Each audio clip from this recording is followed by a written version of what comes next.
Praise the Lord. இன்னைக்கு நம்ம பார்க்க போற இன்கிரெடிபிள் ஃபேக்ட்ஸ் ஆர்கேஞ்சல்ஸ் பத்தி, அதாவது பிரதான தேவதூதர்கள். நம்மளுடைய தேவைகளை சந்திக்க ஆண்டவர் ஒவ்வொரு வேலைகளுக்கு ஒவ்வொரு தூதர்களை நியமிச்சிருக்காங்க. வேதத்துல நம்ம அடிக்கடி மைக்கேலையும் கேப்ரியலையும் படிச்சிருப்போம்.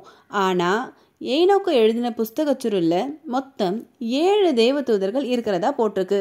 அதாவது 7 பிரதான தூதர்கள் ஆண்டவர் நியமிச்சிருக்காங்க. ஒவ்வொருக்கும் ஒவ்வொரு வேலைகள் கொடுக்கப்பட்டிருக்கு. அது என்ன, அவங்களுடைய பெயர்கள் என்ன, அவங்களுடைய வேலை என்னன்றது தான் இன்னைக்கு நம்ம பார்க்க போறோம். முதலாவது நம்ம பார்க்க போறது மைக்கேல். மிகாவேல்ன்ற தூதனை வேதத்துல 2-3 இடங்கள்ல படிச்சிருப்போம். இவர் ஏஞ்சல் ஆஃப் ப்ரொடெக்ஷன். நம்ம ரொம்ப பயந்து போயிருக்கிற சூழ்நிலையில நமக்கு பாதுகாப்பு தேவைப்படுற இடத்துல ஆண்டவர் மிகாவேல அனுப்புறாங்களாம். சங்கீதம் 91ல ஆண்டவர் தூதர்கள் அனுப்புறதா சொல்லியிருக்காங்க இல்லையா? மிகாவேல் கண்டிப்பா வருவாராம். அடுத்ததா நம்ம பார்க்க போறது நம்ம எல்லாருக்கும் நல்லா தெரிந்த பெயரான கேப்ரியல். இவர் தான் மெசஞ்சர் ஆஃப் காட்.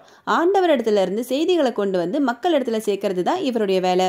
ஆபிரகாம் ஈசாக்க பலியிடும் போது நிறுத்த சொல்லும் போதும், தானியேலோட கனவுகளை விளக்கும் போதும், சகரியா கிட்ட பேசும் போதும், கன்னிமரியாள் இடத்துல ஏசப்பாவை பத்தி சொல்லும் போதும் கேப்ரியல் தூதனை பார்க்கலாம். இந்த நாட்கள்லயும் நம்மளோட பாஸ்டர்ஸ் மூலமா, நம்மளோட டீச்சர்ஸ் மூலமா கேப்ரியல் தூதன் ஆண்டவருடைய வார்த்தைகளை நம்ம கிட்ட ஷேர் பண்ணிட்டு தான் இருக்காங்க. அடுத்து நம்ம பார்க்க போறது ஆர்கேஞ்சல் ரஃபேல். இவர் தான் ஏஞ்சல் ஆஃப் ஹீலிங். நம்ம எப்போ ரொம்ப பலவீனப்பட்டு ஆண்டவரிடத்துல சுகத்துக்காக கேட்டுக்கொண்டிருக்கிறோமோ நம்ம சுகப்படுத்தும்படியாக ரஃபேல ஆண்டவர் அனுப்பி வைப்பாங்களாம். பெதஸ்தா குலத்தை ஒரு தூதன் வந்து கலக்கிறதா நம்ம படிக்கிறோம் இல்லையா? அது நம்ம ரஃபேல் தான். அடுத்ததான் நம்ம பார்க்க போற ஆர்கேஞ்சல் ஏரியல். இவங்களுக்கு கொடுக்கப்பட்டிருக்க வேலை, ஆண்டவர் படைத்திருக்க இந்த அழகான உலகத்துல இருக்கிற எல்லா இயற்கை வளங்களையும் மிருக ஜீவன்களையும் பாதுகாக்கிறது தான் இவங்களுடைய வேலை. மனுஷனுக்காக ஆண்டவர் மிகாவேல் அனுப்புறது போல இயற்கைக்காகவும் மிருக ஜீவன்களுக்காகவும் ஏரியலை படைச்சிருக்காங்க. சின்ன சின்ன உயிர்களுக்கு கூட ஏதாவது ஒரு பிரச்சனைன்னு வரும்போது அவங்கள பாதுகாக்கிறதுக்கு ஏரியல் இருக்காங்களாம். வாயில்லாத சின்ன சின்ன உயிரினங்களை துன்புறுத்துறவங்களை கூட நோட் பண்ணிக்கிட்டே இருப்பாங்களாம். இனிமே உங்களுடைய செயல்களை நிதானிச்சு பாருங்க. அடுத்ததான் நம்ம பார்க்க போறது ஆர்கேஞ்சல் ஜொஃபியேல்.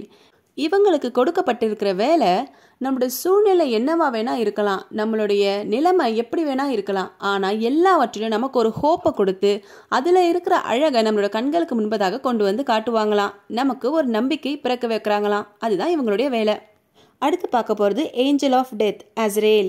அதாவது மரணத்தின் தூதன். இறந்து போனவங்களை ஆவிக்குரிய உலகத்துக்கு கொண்டு போகிறது தான் இவருக்கு கொடுக்கப்பட்டிருக்கிற வேலை. கடைசியாக நம்ம பார்க்க போகிறது ஆர்கேஞ்சல் சமுவேல். அதாவது ஏஞ்சல் ஆஃப் பீஸ். சமாதானத்தை கொண்டு வரது தான் இவருக்கு கொடுக்கப்பட்டிருக்கிற வேலை. குழப்பங்கள் நிறைஞ்ச இடத்துல ஆண்டவர் இவரை கொண்டு சமாதானத்தை அனுப்புவாங்களாம். சமாதானத்துக்காக ஜெபிக்கிற எல்லா இடத்துக்கும் சமுவேல் வருவாராம். இன்னைக்கு பார்த்த விஷயங்கள் பிரயோஜனமாக இருக்கும்னு நினைக்கிறேன். தொடர்ந்து ஒவ்வொரு வாரமும் பாருங்க.